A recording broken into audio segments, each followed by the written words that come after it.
Basic शिक्षा परिषद के प्राथमिक स्कूलों में 69,000 सहायक अध्यापक भर्ती को लेकर 4 लाख से अधिक अभ्यर्थी बहुत परेशान हैं। 6 जनवरी 2019 को लिखित परीक्षा के एक दिन बाद नया कट ऑफ जो लागू किया गया, तो उसके बाद जो विवाद उठा उसका नतीजा ये है कि 14 महीने बाद भी परिणाम घोषित नहीं हो सका है और भर्ती के लिए अभ्यर्थी काफ़ी परेशान हैं।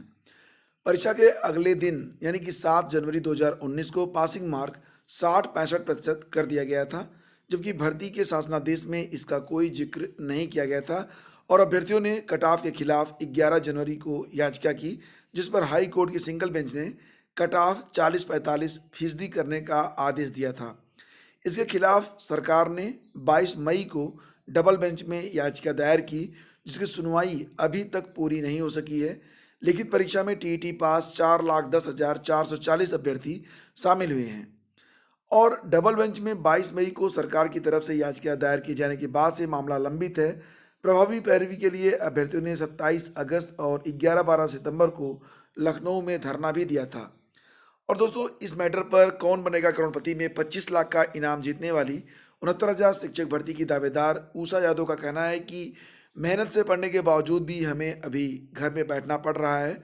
नया शिक्षा सेवा आयोग बनने से क्या होगा, जबकि अब तक अध्यक्ष की नियुक्ति ही नहीं हो सकी है। उच्चतर शिक्षा सेवा आयोग, माध्यमिक शिक्षा सेवा चयन आयोग और बेसिक शिक्षा परिषद के समाप्त होने से शिक्षक भर्ती प्रक्रिया में पारदर्शिता आएगी, ये तो वक्त ही बताएगा।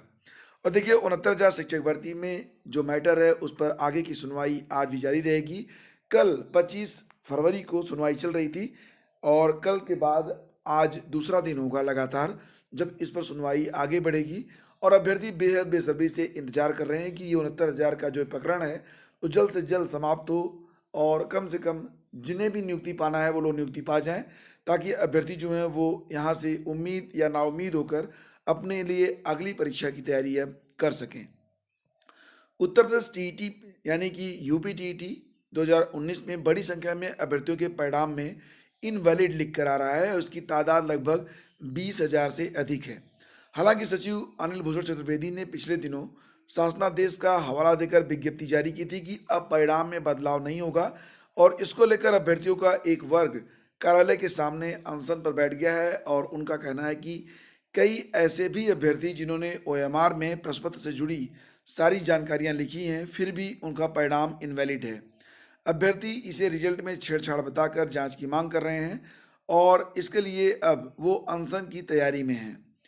और देखिए, जो प्राचार्य की परीक्षा होनी थी, अब ये परीक्षा 29 मार्च को होने जा रही है। मंगलवार को ही आयोग की बैठक में परीक्षा का नया कार्यक्रम तय किया गया है और इसमें 29 मार्च को लिखित परीक्षा कराकर 30 मई को अंतिम रिजल्ट जारी करने का निर्णय लिया गया है।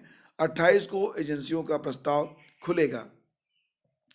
राज्य सरकार ने पहली बार एडेड डिग्री कॉलेजों में लिखित परीक्षा के आधार पर प्राचार्यों की नियुक्ति का निर्णय लिया है और इसके लिए उच्चतर शिक्षा सेवा आयोग ने विज्ञापन संख्या 49 के तहत 290 पदों की भर्ती निकाली थी। ऑनलाइन आवेदन 15 मार्च से 17 अप्रैल 2019 तक हुआ था। इसमें लगभग 1200 के लगभग आवेदन आए थे।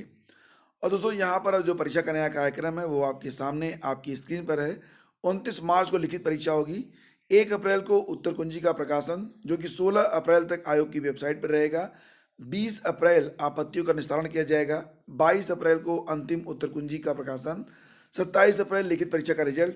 18 से 29 मई लिखित परीक्षा में सफल अभ्यर्थियों का इंटरव्यू और 30 मई को परीक्षा का अंतिम रिजल्ट जारी किया जाएगा। और पीसीएस मेंस 2019 के लिए आवेदन आज से शुरू हो रहे हैं।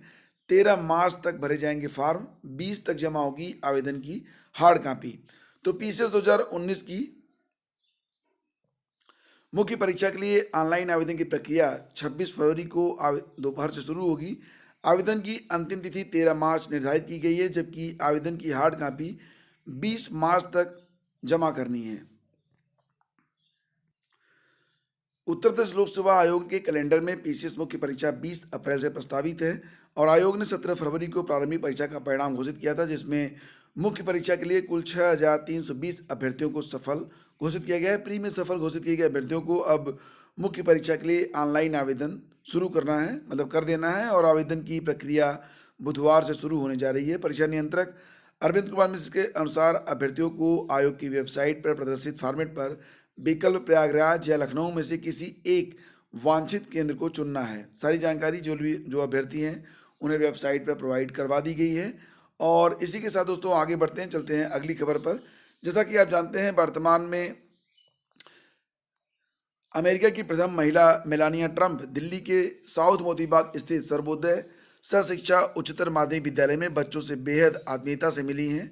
ये तस्वीर आप देख रहे हैं। और हाइपने क्लास से जब वो बाहर आई तो भारत और अमेरिकी झंडा लिए बच्चों को देखकर वो काफ़ी प्रभावित हुई। इस दौरान वह बच्चों व वहाँ के शिक्षकों से घुलती मिलती नजर आईं। मेलानिया को यादगार के तौर पर कक्षा 9 की छात्राएं संजना, नेहा, नताशा और खुशबू ने मधुबनी पेंटिंग गिफ्ट की है। तो ये एक बहुत ही अच्छा कल्चर है। हम अपने देश में आए हुए मेहमानों को बहुत ही आत्मीयता के साथ हम उनसे मिलते हैं और कुछ ऐसी यादें हम उन्हें देना चाहते हैं जो उन्हें ताउम्र याद रहे। और इसी के साथ दोस्तों आगे बढ़ते हैं। और देखिए, आप लोग जियो का जो सिम होगा उसका इस्तेमाल ज़रूर कर रहे होंगे। तो चलते चलते एक छोटी सी न्यूज़ मैं आपको बताता हूँ।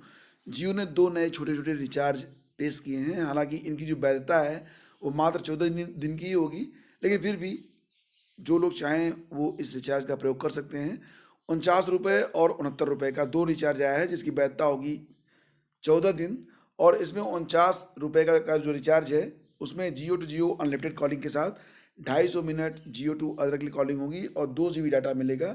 और 69,000 में 7 GB का डाटा दिया जाएगा। तो दोस्तों ये थी आज की सारी update. Thank you so much for watching the video. Have a great day. जय हिंद।